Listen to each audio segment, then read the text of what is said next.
This is Jane Gardner, and welcome again to Solopreneur Success Strategies. And today is World Domination Wednesday, where we talk about you and your customer. And today we'll be talking about, is this your customer?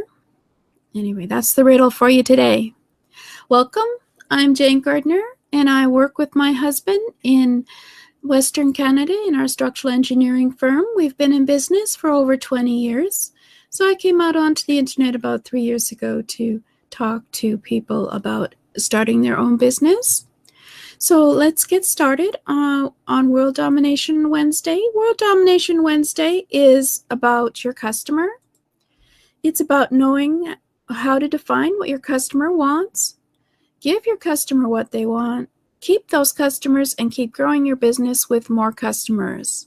It's all about your customer and being your world and their world together. So today we're going to be talking about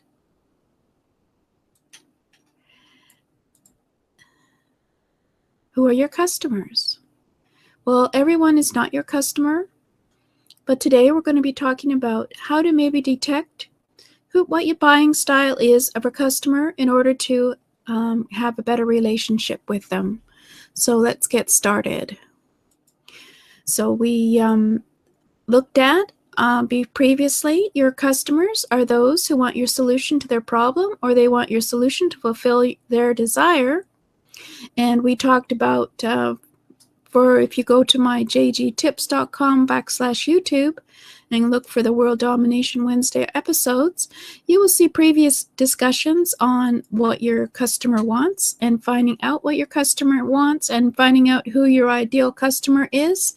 And I have a course at jgtips.com/customer profile where we get 6 days of training to learn about your business, how to define your ideal customer, how to use your research to craft your message to attract your ideal customer, and then how to use tracking tools to measure your success in your marketing. So that's 6 days of training with worksheets and research for you to develop your ideal customer profile. Now, there are 3.3 billion internet users online today. So of those people, you should be able to attract those who want your business. So we've had a look at previously who is your customer. You know who your ideal customers are because you've done the research. You know what they want that you can give them because you've done your research. You know where to find your ideal customers because you've done your research. And you know when and how they like to buy because you've done your customer research. And we also looked at what is the ideal customer experience in order for you to have an ideal experience that a customer wants to come back and see you again and again. So you now know how to provide some of the features of an ideal customer experience. And for those who missed those episodes, you can catch up on them on jgtips.com/YouTube. As well, I have a course on the ideal customer ideal customer at experience. What is it? Sorry, create an ideal customer experience at jgtips.com/experience. What is the customer's experience or journey through your business? Map your current customer's experience, look at the key elements, and then map an ideal customer experience going through your business, which includes customer service and follow-up, etc. Identify and prevent potential breakdown points and create a new customer experience map. So that's at jgtips.com/experience if you want to have more, another look at that. But for now, let's go and continue on with customers. So now we're ready to convert prospects into customers. We've looked at all our research. We've looked at the demographics, the psychographics. We've looked in media to see what research tells us about our ideal customer, as well as we've looked at some of the information on social media for purchasing behavior, when they buy, what's their strategy, what are they looking for, and what are they using currently, who are the competitors, and how can you differentiate yourself from them. So we've been having quite an extensive study on how to sell to customers. and how to find out who is your customer. And last week we discussed that it is possible for a mother with children, a mature woman, ready to retire, and a woman who is on the phone at someone else's business, hoping also, like them, to have their own business. They may have different reasons for having a business in terms of revenue, but let's just say they all wanted to have a small business. So they may be all your customers. Even though they're all different demographics and different age groups, they can still be your customer. So even though we look for our ideal customer, the ideal customer will be the one who is easiest to sell to and convert, but you can still have other people who are your customers. It depends on your product or service, of course, but there's also a secret to understanding whether a prospect can be your customer and whether you can get a prospect to be your customer. I am an associate at CRG Consulting Resource Group. They have a personality development factors model where I'm sure you've heard about the 4 different features of our personality. And in the Consulting Resource Group philosophy, well, we are born with certain personal styles. And then, of course, we have all our life experiences develop us into our personality. And all of this will affect how you buy and how you sell, and, of course, how you interact with other people. So the personality development factors model has the idea that you are born with a certain personal style preferences. You're either an action taker, or you like to do research, or you're very expressive, or you're very willing to be compassionate, to simplify it anyway. And then, of course, you have all your life experiences as you grow up, whether it's your social teachers or your emotional anchors, your experiences during life, your spiritual or your self-worth levels, or the environment and how it affects you and your health, etc. Well, from that, you can understand that according to the personality development factors model, each person has these 4 personal style factors in them: the behavioral action, the interpersonal harmony, cognitive analysis, and effective expressive. But of course, we all have different levels of each, with all our life experiences also affecting us to make up our personality.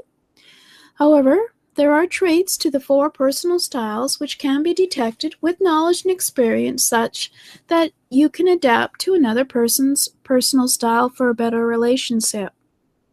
So how's this got to do with selling and buying? Well, it also affects how you interact with other people. So, of course, it's how you're selling. So it'll affect your selling style because it'll be affected by your personality, as well as their personality will be affected when they buy. Now, there is a certain way for the customer-focused selling process, of course. First, you connect, you have a reception. The customer meets you and your business at a certain level. They discover more about you and your business. They confirm that you are going to satisfy the needs that they have. You also can, of course, do more presentations to confirm even further that you are the one they need.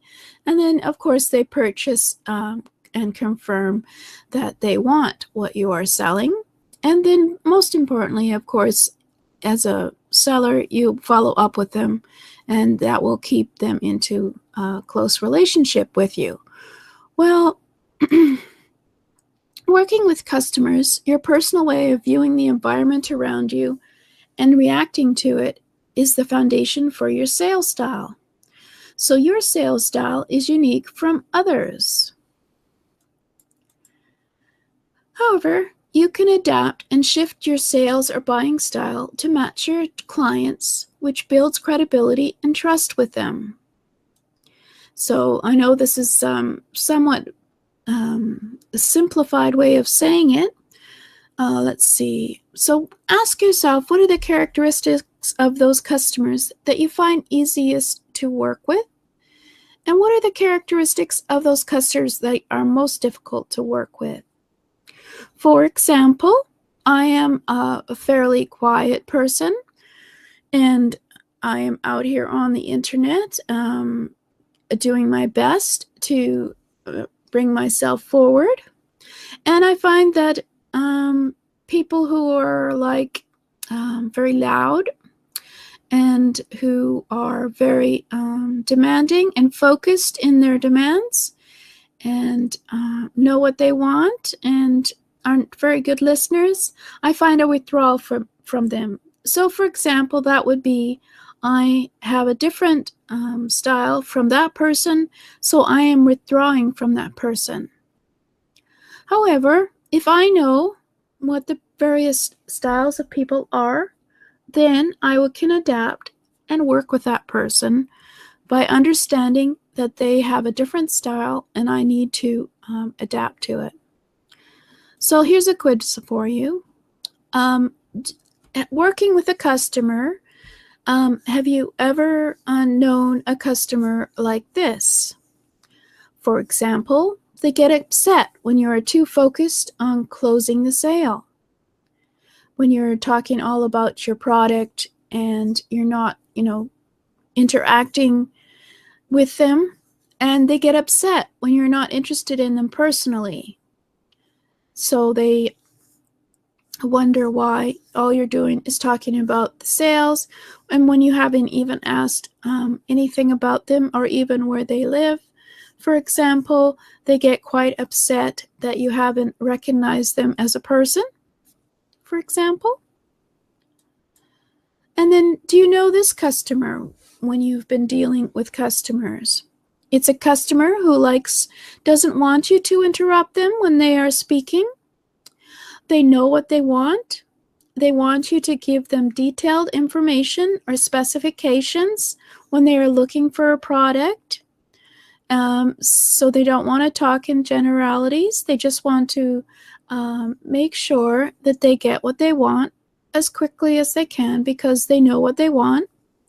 And also they hate being interrupted. Do you know this customer? This customer wants you to help them with the decision. They want you to be kind and thoughtful to them, even though you're basically strangers, but they still want you to respect them, and they want you to ask how you're doing, or recognize that their child's there with them, or they want you to help them a lot with the decision in terms of giving them feedback on their decisions and whether or not it's a good decision, etc. Or do you recognize this customer? The customer wants you to summarize the facts and lay out the big picture rather than giving you all the details and specifications on the project. So they want to know what the outcome is. They want to know the why of it. They want you just to summarize the facts. And especially they want you to respect their judgment. They want basically respect for who they are. Well, there are 4 different buying styles, and of course there's different variations of each, obviously, of which each of us have one more dominant in our personality than someone else. And by looking at how someone is interacting with you, so that requires listening, and that requires paying attention, and that requires knowing obviously some information about buying styles before.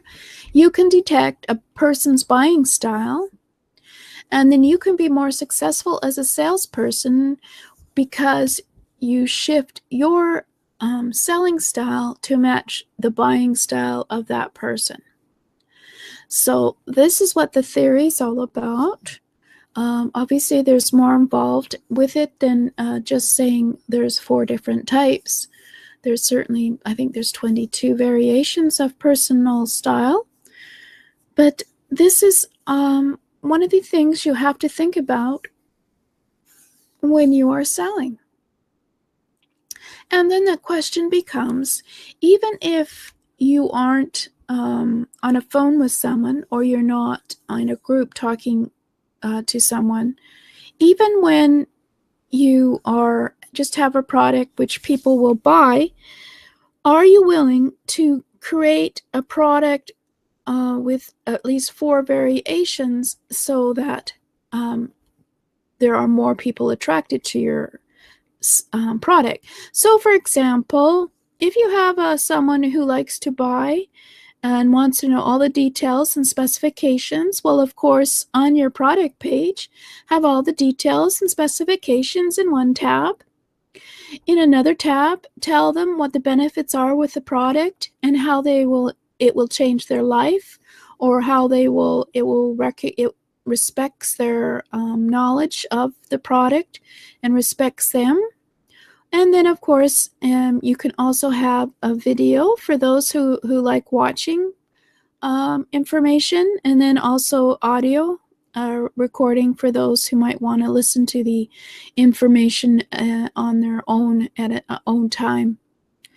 So there's quite a bit of information here, and obviously it's a lot to take in. So that's why I have a course called You and Your Sales Style at jgtips.com/p-style. In that course, we have to get you to do a personal sales style assessment, and I'll actually give you also a personal style assessment to do, just so that you can also relate it to your family. And it's called, and then we look at customer focused selling. Then we look at establishing how to make them willing and ready to understand who you are and what your product is and your service is. And then understand how credibility works with them, so that you can adapt and create a atmosphere in your business where you can increase your credibility, which increases, of course, your know, like, and trust factor. And then we identify your preferred selling style, and so that you're aware of that, and then determine what the various customer buying styles are, and then create an action plan so that you can adapt to any customer who might come along by being able to detect who they are, and then shifting your own selling style to be more amenable to their buying style. So that's at jgtips.com/p-style. So that's me. I know that's a lot of information, and I just wanted to say that knowing my personal style has been one of the most important highlights of my life, because it recognized who I was.